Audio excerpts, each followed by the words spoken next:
네, 전일제 코스피 시장에서 외국인들의 매수세에 이어졌지만 지수의 뒷심은 아쉽게도 부족했습니다. 코스닥 지수도 900까지 넘어섰다가 밀렸는데 시장 정리와 함께 시장에 대한 조언들 오늘도 이 시간을 통해 들어보겠습니다. 조성우의 퍼스트클래스 TV 금융투자 잠실지점 조성우 과장과 함께합니다. 안녕하세요. 안녕하세요. 네, 먼저 주제 만나기 전에 오늘도 전화번호 알려드리겠습니다. 027-4875, 027-4875로 전화 주시면 됩니다.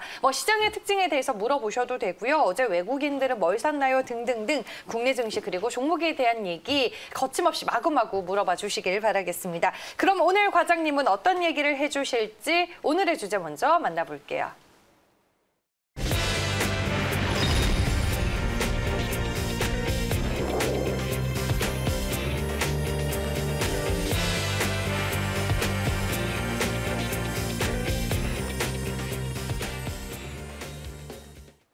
네, 미국 대선 미리 보기가 오늘의 주제입니다. 생각보다 많이 남지는 않았어요, 미국 대선이. 네, 우리가 어영부영하는 사이에 벌써 코앞에 다가와 버렸고 어제 시장이 이제 다소 좀 오후장에 좀 출렁이는 모습이었잖아요. LG화학이 갑자기 장막판에 흔들린다든지, 미중 갈등이 부각되고, 그리고 북한에서 또 이 장거리 미사일을 또 발사 한 해 만에 이런 얘기들이 나오면서 오후장에 좀 흔들림이 있었잖아요. 근데 그럼에도 불구하고 어제 환율은 또 떨어졌고 외국인은 또 매수를 했죠.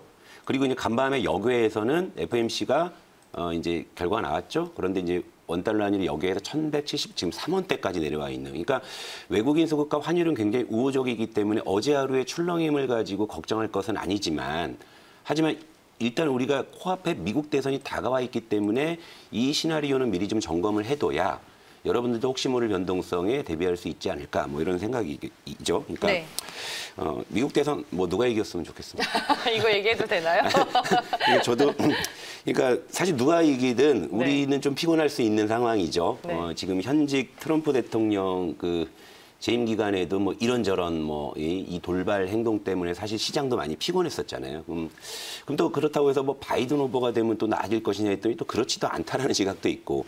그러니까 뭐가 됐든 간에 우리 시장은 이제 좀 미국 대선에 좀 적응을 해야 되는 그런 시점이에요. 그래서 일단 미국 대선에 대한 일정과 여러 가지 좀 상황들을 좀 제가 정리해드리고 가겠습니다. 일단 미국 대통령 TV 토론 일정 한번 좀 볼게요. 일단 9월 29일이니까 우리 지금 추석 연휴 바로 직전이죠. 그러니까 우리가 추석 연휴를 들어가기 전에 장 마감을 하고 그날 밤에 1차 토론이 드디어 이제 시작이 되는 거죠. 이제 미국의 대선 레이스가 본격화되는 거고, 그리고 10월 7일에 부통령 토론이 있고, 저건 사실 중요도가 그렇게 높게 보진 않습니다. 그리고 2차 토론, 3차 토론. 근데 저게 왜 그러냐면 이 토론이 끝나고 나게 되면 이제 누가 이겼네, 누가 우위에 섰네, 이제 이런 걸로 인해 가지고 시장은 굉장히 좀 이 관련한 이 업종 위주로 일단 요동칠 가능성이 일단 커요. 그래서 여러분들 저 TV 토론 일정 정도는 꼭 챙겨 놓으셨으면 좋겠고요.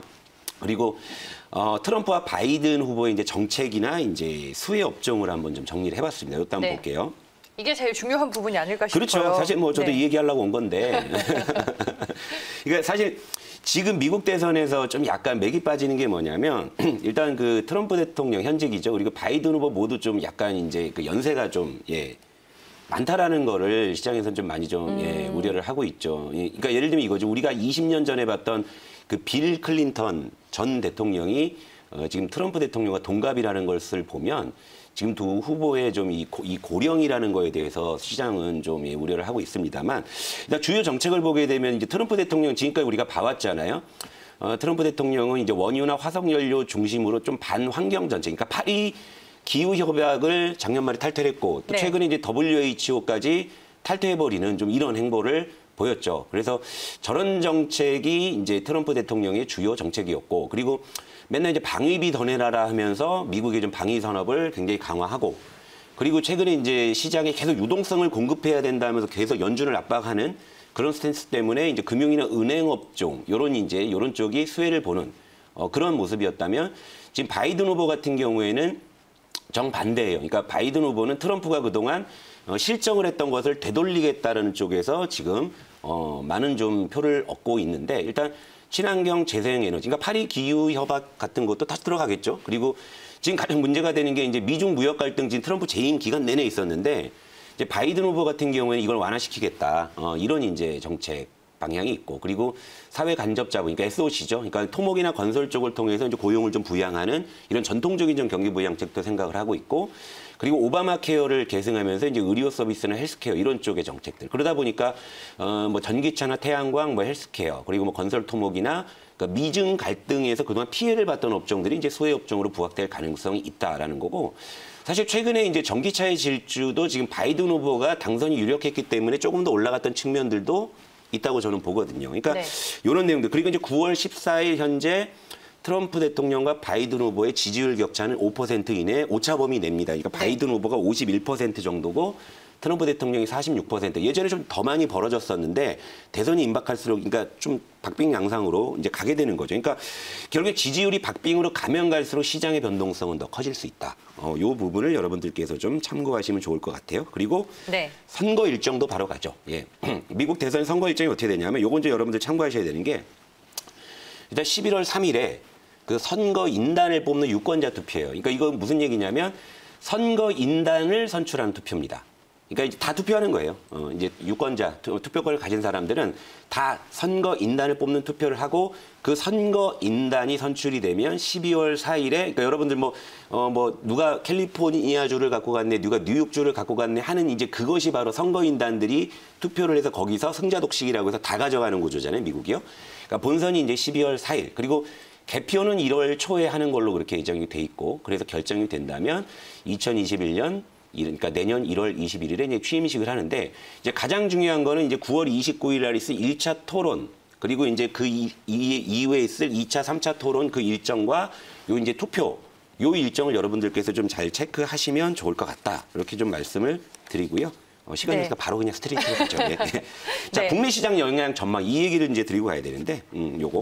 그러니까 저희가 오늘은 이제 뭐 미국 대선에 대해서 쭉 뭐 일정부터 시작을 해서 이제 두 사람의 뭐 정책, 비교 분석까지 다 하고 있는데, 아무래도 이제 미국 대선이 또 국내 증시에도 적지 않은 영향을 줄 거기 때문에 많은 분들 궁금해하실 것 같습니다. 뭐 관련해서 궁금한 점 있으시면 지금 바로 027-4875, 027-4875로 전화 주시면 되고요. 샵 2034로 또 문자 남겨주시면은 저희가 그 질문에 답을 또 해드리겠습니다. 국내 증시가 어떤 영향을 받을지가 뭐 투자자분들 입장에서는 가장 중요할 것 같아요. 그렇죠. 그래서 요거를 제가 이제 정리를 했는데, 일단 트럼프 대통령이 이제 재선이 된다고 하면은 미중 갈등은 계속 지속될 가능성이 있고, 사실 트럼프 대통령이 사실 그 재임 기간 동안에 일본을 좀 많이 배격하는 그런 모습이었기 때문에 사실 한일 갈등에 개입을 거의 안 하는 상황이었기 때문에 지금 우리나라도 이제 한일 갈등을 계속 지금 지속되는 상황. 그리고 여기에 일본의 이제 신임 총리로 이제 스가 총리가 이제 취임을 했고, 여기서 미국 대선까지 됐을 때는 결국에 이제 그 국제 정세에서 한일 관계나 이제 한미 관계, 미중 갈등 이런 부분들이 이제 어떻게 이제 경랑을 탈지 이 부분은 좀 지켜봐야 될 것 같고요. 그리고 이제 모르긴 몰라도 이제 이번 대선 레이스에서 트럼프는 북한 얘기를 한번 할 겁니다. 하긴 할 거예요. 왜냐하면 표를 얻을 수 있는 거기 때문에. 그래서 이제 그 수혜주 쪽에서 이제 남북 경협주. 근데 이게 좀 테마성을 가지고 있기 때문에 제가 저기서 이제 딱히 종목을 픽해올 생각은 없습니다만, 일단 트럼프가 분명히 자기의 승리를 위해서 북한을 또 활용할 것이란 말이죠. 그러니까 남북 경협주 같은 경우도 지금은 대선 기간 동안 수혜 업종으로 부각될 수가 있고요. 그리고 트럼프가 재선이 된다면 미중 갈등이 지속이 되면 화웨이 이슈 등으로 반사 이익을 봤던 우리나라 IT라든지, 그리고 이제 극일주라고 했던 뭐 반일 수혜주들이 이제 계속적으로 좀 수혜를 볼 가능성이 있고, 바이든이 이제 된다고 했을 때는 그린 뉴딜 정책 우리나라도 지금 하고 있잖아요. 그러니까 이런 쪽에 대한, 그러니까 전기차나 뭐 태양광 같은 친환경주가 이제 계속 유망할 수 있고, 오바마 케어를 이제 다시 부활시키겠죠. 그러면 이제 헬스케어주. 그리고 미중 갈등을 이제 완화시킨다고 했을 때는 이제 중국 소비주가 이제 비로소 이제 바닥에서 올라올 가능성이 있다. 그러니까 이런 정도를 여러분들께서 좀 염두에 두시고, 이제 미국 대선이 임박을 하게 되면 시장 변동성은 어떤 식으로든 커질 거예요. 왜냐하면 미국장의 변동성이 커질 것이기 때문에.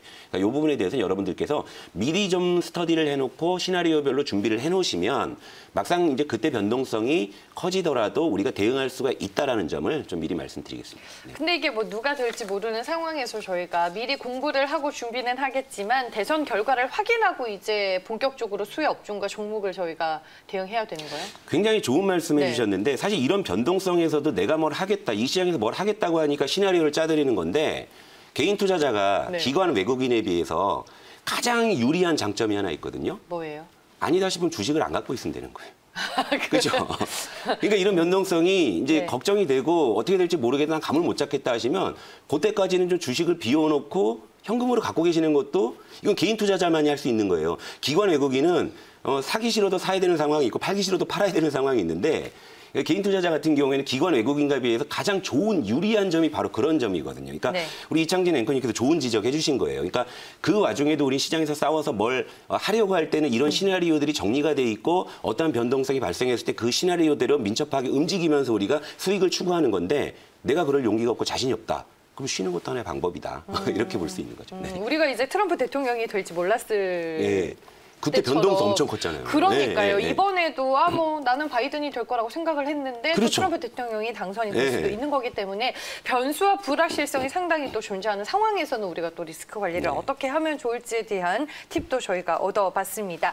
뭐 이제 11월로 갈수록 그러면 글로벌 증시가 좀 변동성을 보이게 된다면 네. 전체적인 시장 전략도 우리가 좀 보수적으로 가져가야 되나요? 그러니까 어때요? 제가 어제도 말씀드렸지만 최근에 이제 환율 동향하고 네. 외국인의 수급을 봤을 때 당장에는 시장이 이렇게 크게 흔들리지는 않을 것이라고 보지만 네. 하지만 여러분들 아시다시피 언제든지 시장의 급격한 변동성은 우리가 전혀 생각하지 못하고 예상하지 못한 상황이 튀어나왔다는 것이고 공교롭게도 지금 미국의 대선 레이스가 본격화되는 시점이 우리 추석 연휴와 지금 맞물려 있는 상황이고 그리고 전통적으로 우리가 과거 사례를 봤을 때는 이 명절 연휴가 끝났을 때는 위든 아래든 큰 폭의 변동성이 나온 사례들이 많기 때문에 일단은 지금 시점상으로 일정상으로 본다면은 이번 그 추석 연휴 전에는 그래도 좀 그러니까 그때까지는 뭐 좀 할 수 있지만 추석 연휴 전에는 그래도 일부 좀 현금화를 좀 해놓고 나서 추석 연휴를 보내는 것도 하나의 전략이 아닐까. 명절이 되면 늘 듣는 얘기예요. 그렇죠. 명절 기간 동안 어떤 일이 생길지 모르니 반드시 일부는 현금화하세요. 하지만